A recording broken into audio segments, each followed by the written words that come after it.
All right. Commissioner Muremi, Alista, Commissioner Wamboi Nyutu, Carol, yet to get your name, Shisha. Okay. Our County Director Education, the youth leaders behind there, vijana kwa vijana, hamjambo. Hamjambo tena. Ni kama energy levels zimeenda chini. I think this is not the best moment to speak to vijana, si ndio? Hii lunch mngekula mapema. Lakini sawa tu tunamalizia. Now, I want to begin by saying my name. You know, for the sessions that we've had, everybody was saying Waziri. Nobody mentioned my name. So I want to say my name. I'm Mumina Bonaya. I'm the Chief Administrative Secretary, Ministry of Education. And I want to say that I'm so happy being here this afternoon. I want to thank Commissioner Wamboi for inviting me and Commissioner Alista for extending that invitation through Commissioner Wamboi. I have a lot of respect for Commissioner Wamboi. That's why I couldn't say no. So I had to appear here. She may be younger than me, but there's a lot that I continue to learn from her every other day. So that's a clear indication that you don't only learn from those older than you can also learn from those younger than you are. We can also actually get to learn from our kids as well. For me, every other day, there's something I get to learn from my daughter, who is she turned 8 years yesterday. So there's a lot that I get to learn from her. The same way we get to learn a lot from those above us. So thank you so much for the organizers also for this special forum. This is something that I've not seen anywhere else. And I think, like our County Director of Education said, I will actually take this home. Hii lazima nipeleke nyumbani. Na asanteni sana kwa kutuonyesha njia pia. Pongezi kwenu. Now back to what we need to talk about. And I think a lot of what I want to say will be largely centered around education, because Commissioner seems to be struggling with people, like he said, who have criminalized education. I was surprised when I heard that. I was really surprised. Because some of us would not have been here if not for education. That we actually went out of our ways to seek education. But before I do that, I want to define the youth. You know that word, we've used it over and over. Who is a youth? Because we get to be a bit confused about who a youth is. Because most of the time we just tend to define by saying it's someone between this age and this age. For me, being a youth is much more than that. It's not about the definite age that defines who a youth is. It's not the bracket that you are in. But what is it? What does it involve being a young person? First of all, what you need to know is that youth is a transitional period. You'll never be a youth forever. Some of us are already exiting. We are about to exit that bracket. And we are looking back, asking ourselves, have we done our best being a youth? Because that is the period where you prepare yourself to take on opportunities. You seek opportunities. You must have an eye for opportunities. You must knock the doors. And if the opportunities are not there, put a door there. We are told to knock on doors for opportunities, right? You don't see opportunities, put up a door. Opportunities will come. So that means that's a period you work hard. You've heard Wamboi talking of running 2 projects. Business, study, and also all that. Because that's the period you have the energy to overwork yourself. That's the period you have, in your maximum health to do what you should do. That's a period you can miss to sleep and still wake up energetic in the morning to do more. Beyond that, you may not be able to do it. You may not be in good health sectors to do it. So then what are you doing? First of all, you need to understand whoever is telling you education is important, is not important, is not telling you the truth. Because anything else that you want to do, education is the enabler. You are not educated, you can't do much. Look at DJ Wiwa. She's got 2 diplomas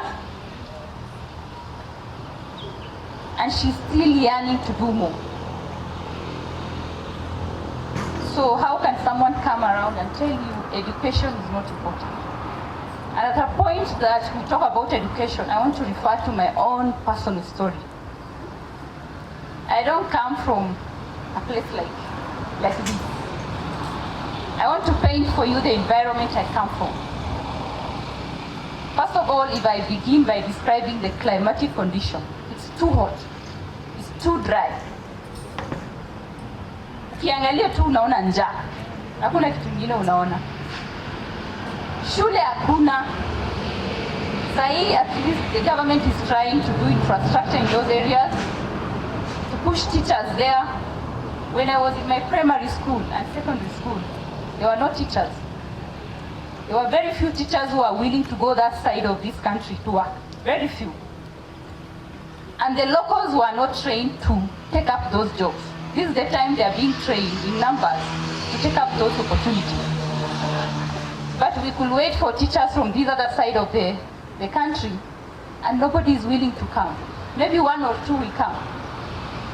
And the entire school will just survive on those few teachers.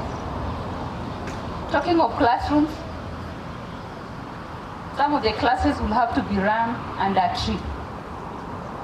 So for us, we really wonder when Kenyans just post, a picture of kids learning under trees, making it so political. I mean, we've gone to school in such environment.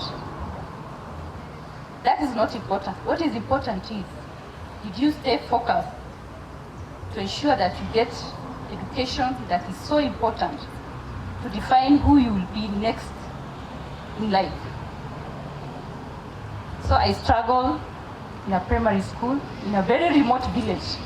I don't even know whether you've ever heard of a place called Mertik in Isiolo County. It borders Wajir the other side and Somalia. Huko ndo nimetoka, huko ndo nimezaliwa, huko ndo nimelelewa. So unaenda shule huko, unatoka hapo unakaribia Isiolo town kidogo, unaingia secondary.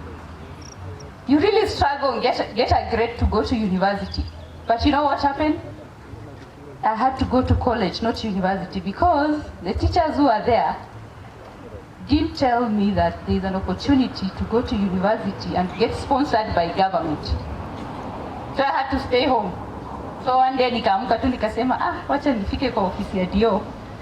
Nione kama kuna college naweza pata advert hapo ni attend. Yet nime struggle nikapata grade ya university. But here you are in a setup where information is available to you. Because the telecommunication network in terms of TV, newspapers, phones, radio, it's available. Huko hakuna. Unangoja mtu anatoka safari 2 days akuambie Kenya wamesema nini. Kenya imesemaje? You see, those are the struggles we went through. So if you find a young person who can go online, get information, who can listen to the local FM and get the same information in the local dialect, who can read the newspaper and still get information, who have got leaders like, those who are seated here, willing to engage you, but you still think that that is not enough, then I really wonder about the youth in northern Kenya. And I'm not saying this for comparison purpose. I'm just trying to paint a picture that you actually don't have in your mind on this other part of the world. And I want to say there's no better time being a youth than now, because of the many opportunities that exist. Many. You can imagine the time of your parents and their parents. There were no such opportunities that we have. My CD just highlighted the number of opportunities that exist within Ministry of Education alone. We are yet to go to Ministry of Public Service, Ministry of Gender and Youth. We are yet to go to so many other ministries in government. If we are keen on identifying opportunities that only target young people, And remember, I told you, youthfulness is a transitional period. Yeah? Tuko pamoja? It's a transitional period. So let's nobody despise education. Education is the first thing that will enable you to identify your talents, your capability, and what is it that you are able to do. Without education, you are not able to draw up that talent, you are not able to identify what is it that you are good at. So enda shule kwanza. And that is one area that the government of the day has really invested in. There's a lot of money going into that. As you sit here in your neighborhood, I'm sure there's a child who did KCP and is yet to report to Form 1. You are a youth leader. Is there anything you are doing to ensure that that child goes to Form 1? Because we are talking of 100% transition, like my CDE said.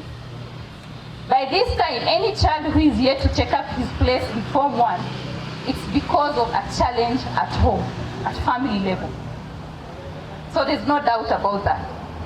So abuse can your village, your neighborhood, your community, to see what you can do about that. Because all you need to do is to hold their hands, take them to the area chief or the DO or the DC or the education officials who are there, and they will be taken to school. That is how we ensure that our generation is a quality generation. We don't leave anybody behind. Now, I'm sure most of the people, when we engage them, they keep on wondering, how is it that you made it to where you are today?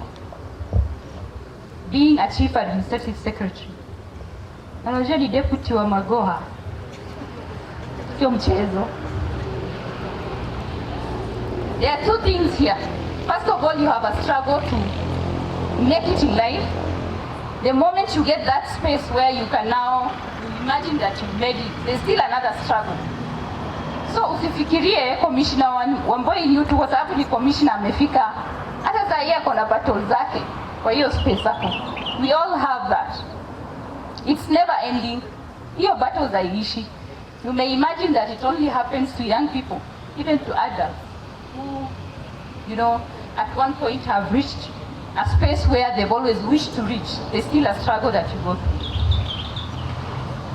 So I'm not sure whether it will inspire you, but I want to share a bit of my journey in terms of how I got here. Because I think as young people sometimes we want to identify with that, to be able to see and appreciate that it's possible for everybody. But I want to qualify that first of all by saying it's not a must that you align yourself to a politician or you become a politician to make it in life. In fact, the most important thing that will enable you realize your dreams in life is education. Without education, there's very little you can do. Our CDE said there are technical and vocational training colleges. It's not also a must that we all go to the university. It's not possible. The spaces are not enough. Wale watamake kwenda university wataenda. Wale wamebaki kuna TVET. And the government has put in a lot of money in terms of equipment, teachers, and everybody else that are needed there to be able to reach out to those who are not able to go to university can go to TVET. If you look at the world today, we are moving away from the white-collar jobs that we are seeking. It's about skills. What is it that you are able to do? To connect yourself with the job world. What is it that you are able to do? And if you look at the education reforms that we are currently undertaking, I know 844 didn't give us that, but the CBC, the competency-based curriculum that we are currently implementing, is more about giving skills, identifying talents to nurture it, encouraging creativity, so that by the time you finish your study, you are not waiting for someone to employ you, or rather, you are not moving from one office to another asking for employment. You create employment for yourself and for others around you. That should be the focus. So these TVETs, technical and vocational training colleges that we have in all the constituencies, all the villages, is purposely to address that part of skills. You need to learn how to do so many other things that need to be learned.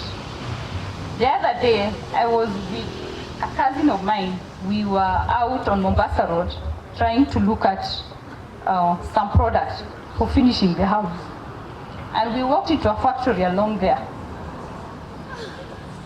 And the person who is running some workshop, timber workshop there, shared with us how entire 2 months they've been struggling to get carpenters to do the work. All of them are engaged. Na hapa tunakaa tukisema hatuna kazi.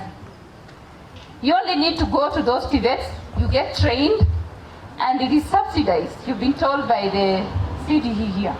It's subsidized. Government is paying your fees.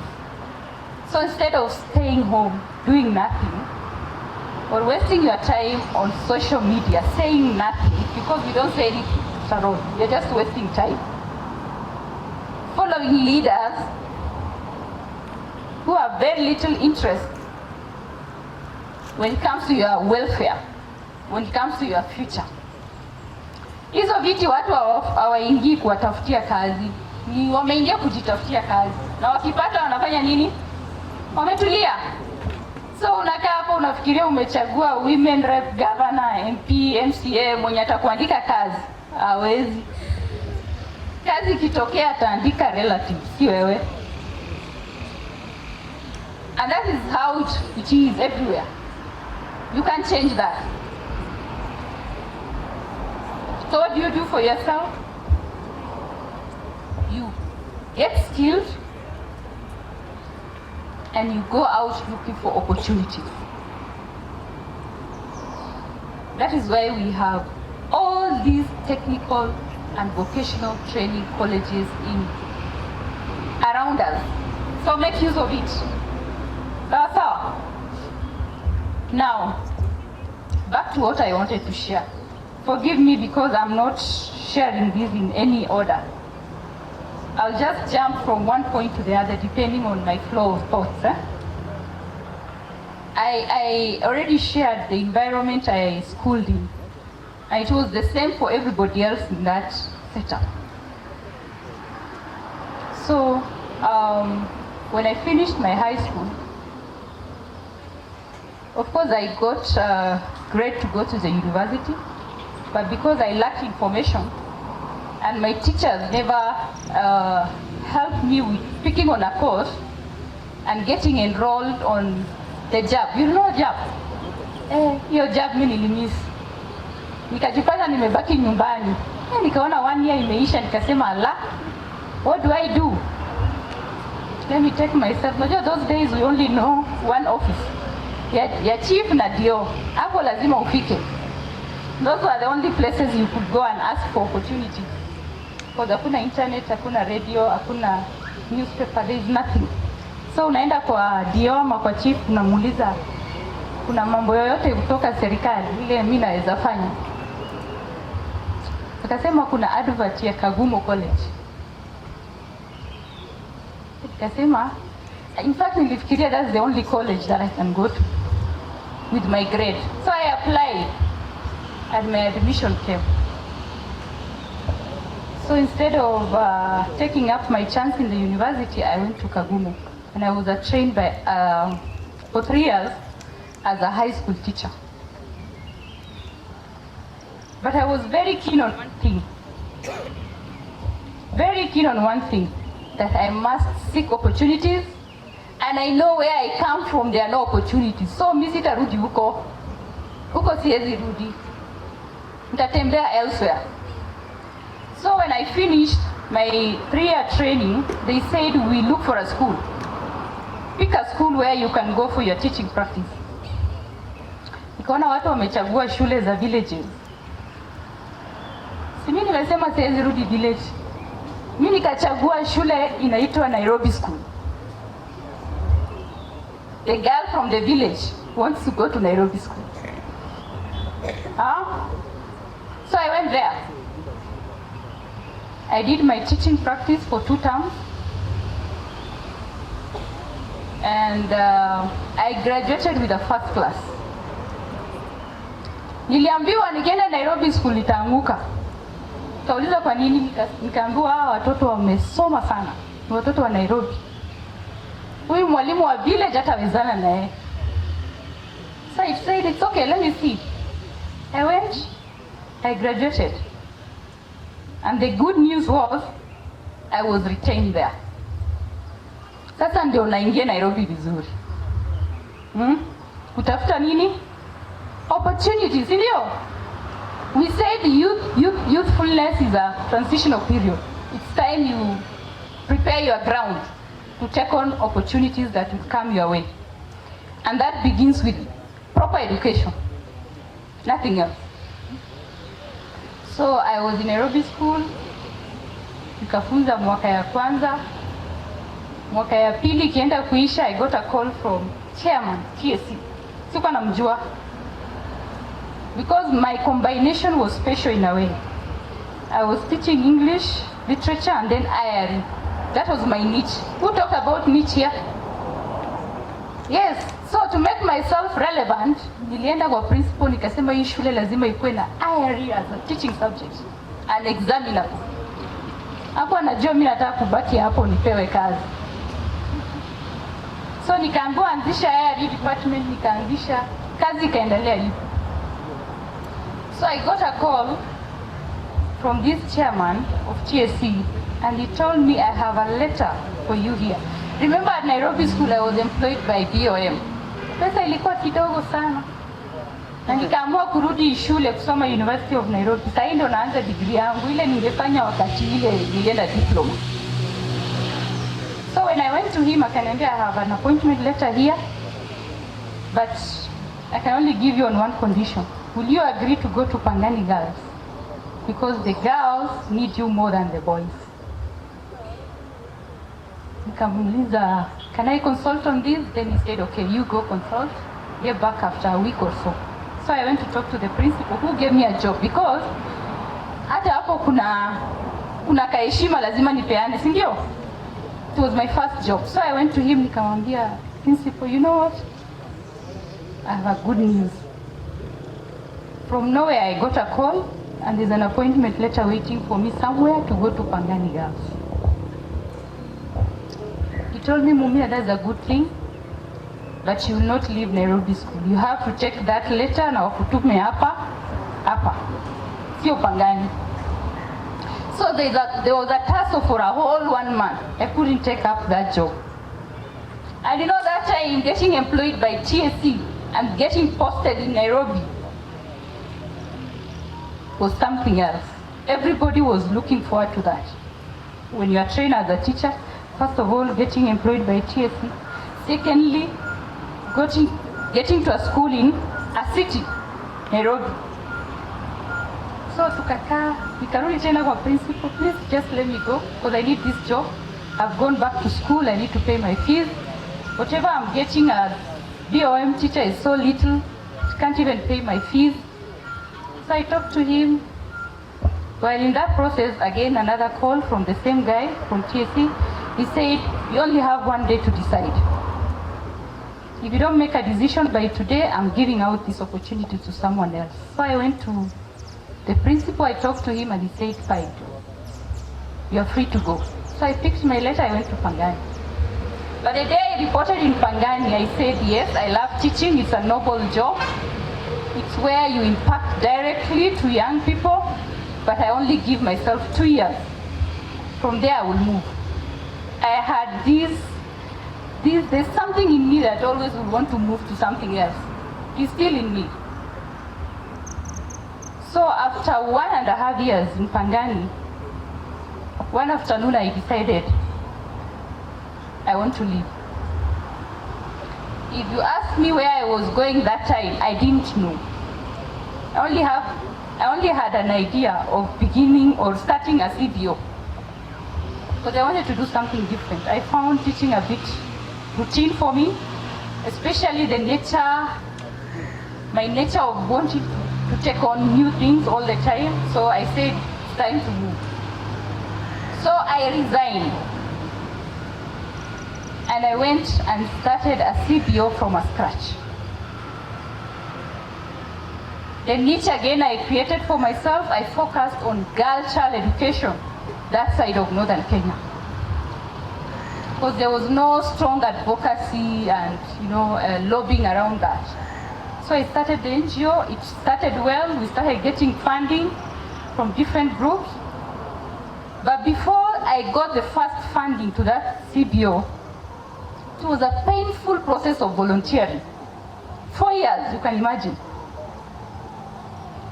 If you ask me how I was surviving then, if I get to hear there's a research, I will go there as a research assistant. If I'm told there's a workshop, I'll go there as a rapporteur. If I'm told there's a training, I'll go there as an assistant on that training. 4 years, while running that NGO on the side. But the thing that the rest of the world didn't realize, or my friends didn't realize, was that I was gaining new skills and new knowledge every other day, preparing myself for the next opportunity. So I did that for 4 years until the funds now started coming in. So while still on that CBO, there's an advert by an international organization wanting to engage a consultant who will be based here, but their office is in London. And the advert was very clear in terms of academic qualification. They said they needed someone with masters. I was yet to begin my master's then. So I asked myself, so I'm disqualified for this job.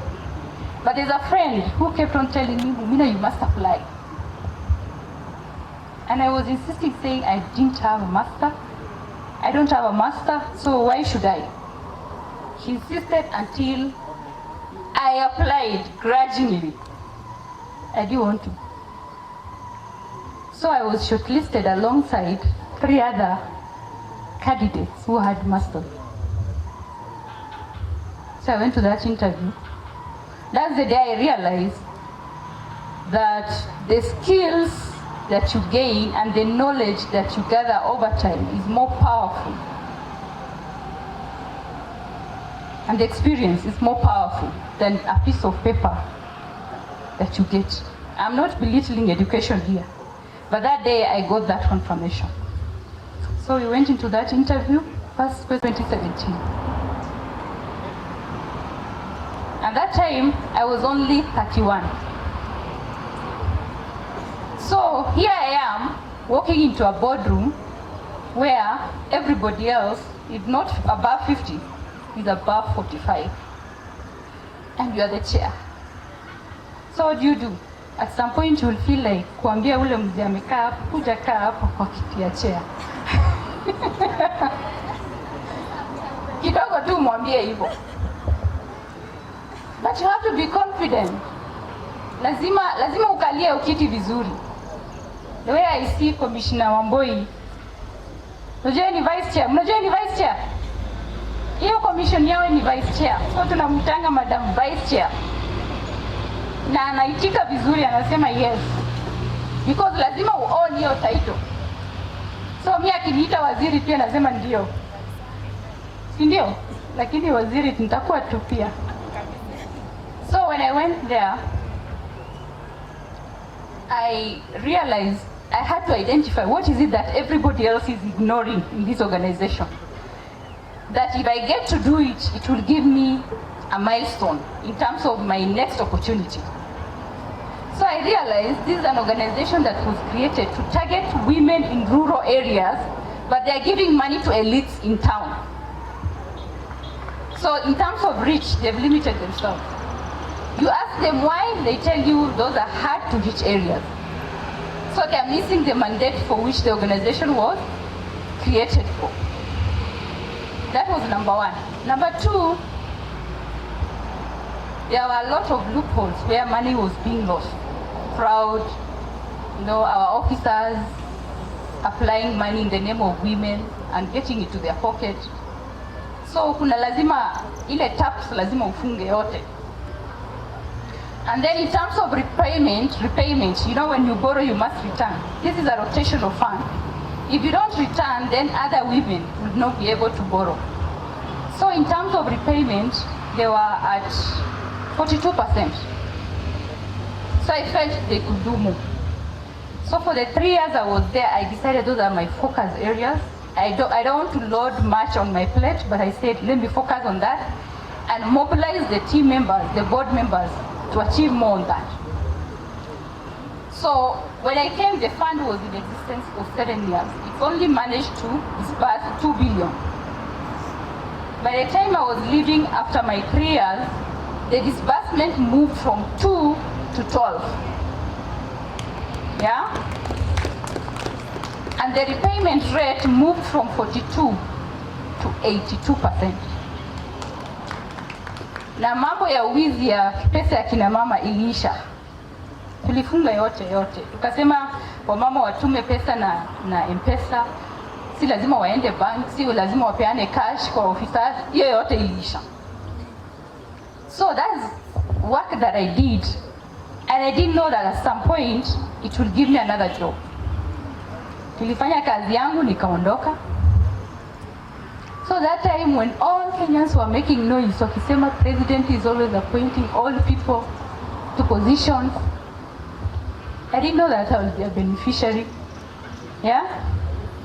So ikasemekana, let's identify young people who have done something before and they've worked with government, possibly, where possible. So my work at Women Fund came back. Somebody remembered that. And just one afternoon, I saw myself on television, my name being announced. I was like, you mean without any connection and Godfather, you can just do your work so well, leave a mark, and somebody will remember it. So those are the kind of drive and attitude, and energy that young people need to have. Because as a young person, you may not have the connection, but where you are given an opportunity, what will you do with it? First of all, to begin with, are you ready to take up opportunities? And being ready means skill, knowledge, experience, even if it means volunteering, like Commissioner Wamboi talked about. I also volunteered for 4 years. The 4 years I volunteered gave me the experience, gave me the skill, gave me the knowledge to take up the next opportunity. So first of all, are you prepared to take on next opportunity? And when you take it on, when the opportunity comes your way and you take it on, what do you do with it?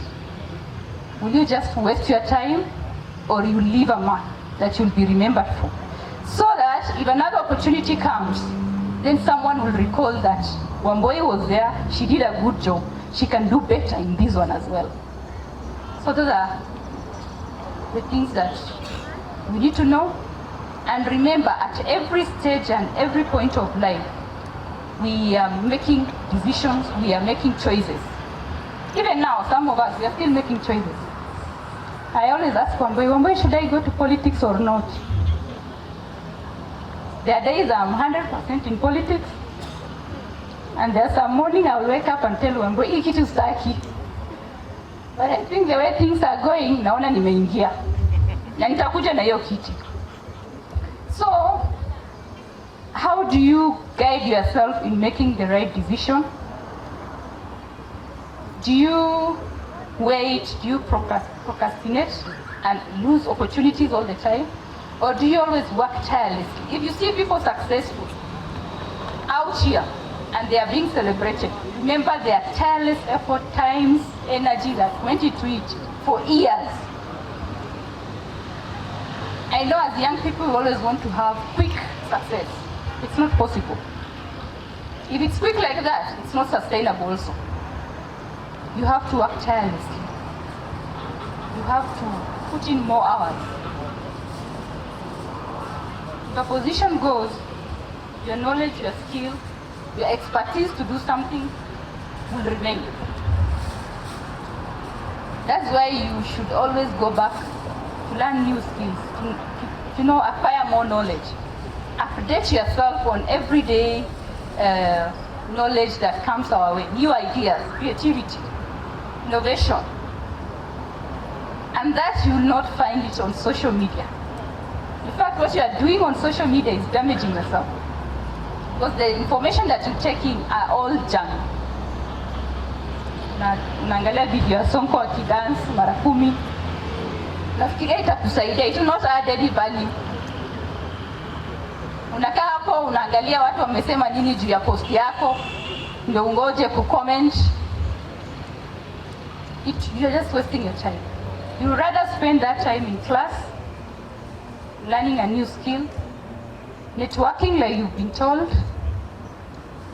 supporting others in their ventures, nurturing young people, because by doing that, you're also gaining something.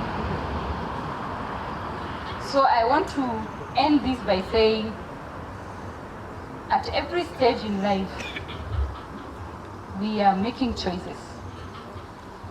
And the choice you make will determine who you are tomorrow. If you waste time on making the right choices, then you have nobody to blame.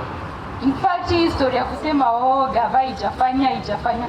From where I sit, I think the government has implemented enough programs, enough. Hakuna magic ingine itakuja after 2022. Hakuna. Na kama kuna magic itafanywa, mnadanganywa. The opportunities are there. There's youth fund, there's Uwezo fund, there's women fund, there's Kenya Youth, what do you call KYOP? Yes, where they give millions of money to businesses by young people. I told you there's TVET, there's HELP, there's COOP, there's scholarship overseas that Ministry of Education will always advertise on their website. There are many things. You just need to go online and look for these opportunities. So, any other stories like mtafanyiwa miujiza after 2022 ni uongo. Na msinirushie mawe, ni uongo. So do it now, don't wait.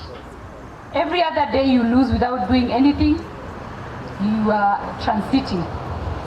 And you will exit this period very soon. Sisi tunaenda kuexit. Lakini Wamboi ndio wamebaki hapo. So kwa hayo machache nashukuru sana, Mungu awabariki. Asante sana, makofi. Asante sana Madam CAS. Nimeona sasa wewe ni politician. Na unajua Isiolo County, I have a question, you can have your seat, thank you our guests. Isiolo County has a senator who's a woman. Yes. A nominated senator who's a woman. Yes. But vile tulienda Isiolo na BBI, something happened, maybe you can tell us. Vile tulifika kwa hall, the elders had to be consulted so that the women can speak in the forum. The same thing happened in Samburu, the same thing happened in Mandera, Wajir and Garissa. Yet, they come and vote a woman as a senator. How do you mitigate that? All right. It's true that we've got a woman senator who was elected. It was a surprise to everybody. You know how it happened? Wanaume waliamua kusimama 20. Oh. Okay. Tukapita katikati. Chini ya maji. Hivyo ndio ilifanyika. And you know, for men, everybody was a clan candidate. Walikaa kikao, wakachinja mbuzi na ng'ombe, wakasema kijana yetu ametosha, ndio huyu. And for them, the best candidate must be a man. It's never a woman. But we had a lady, that lady, yeah?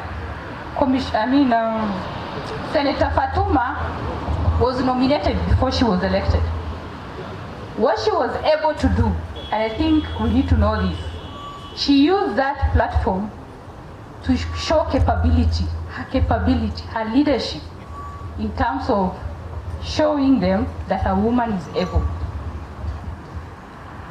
Alipo nominatiwa kwenda kulala Senate, alienda akafanya kazi na ka change perception ya watu wengi in terms of who a leader is. A leader is not defined by agenda. A leader is a leader. A good leader is a good leader. It's never a man or a woman. So he was able to change that. So wakati tumeona wanaume kwenye wawezi wamepambana wengi hapo, tukapitisha yeye. Asante sana Madam CS.